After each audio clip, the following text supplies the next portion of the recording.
Good day, viewers. Today we've decided to accommodate our English-speaking audience, our German-speaking audience in our readings. Today we are reading from the book of our holy ancestors, the Gospel of Igbo Nuclear Science, a wisdom beyond the eyes. In the beginning, before the white men brought machines and textbooks, the Igbo already had their own science. Not the science of wires and engine, but the science of nature.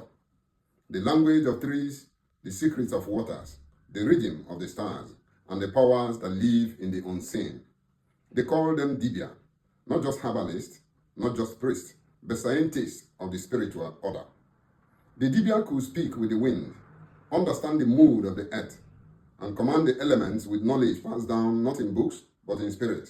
They could heal the sick with a touch of leaf, not just because of the herbs, but because they understand the energy inside all things. They could look at a child and speak their future, not by guesswork, but by a deep science of time and destiny. They knew how to command lightning, how to travel without walking, how to speak through dreams, and even how to change the direction of the war, not by weapons, but by bending reality with the hidden forces. This is nuclear science, the Igbo way, not of atoms and bombs, but of vibrations, nature, energy, and balance. It was not magic. It was science that had no machines. It was not superstition. It was knowledge so deep it looked like a wonder. But it was left unguarded. It was laughed at and called primitive. The scrolls of knowledge were not written on paper. They were written in the minds and memories of the descendants. And when they passed, the secret went with them. The Igbo had nuclear power, not in uranium, but in understanding the source of life itself. The Igbo's ancient science was peaceful, balanced, and spiritual. It could heal, it could protect, it could foresee and guide.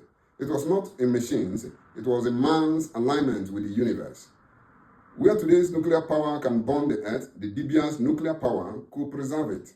One is science of force, the other a science of harmony.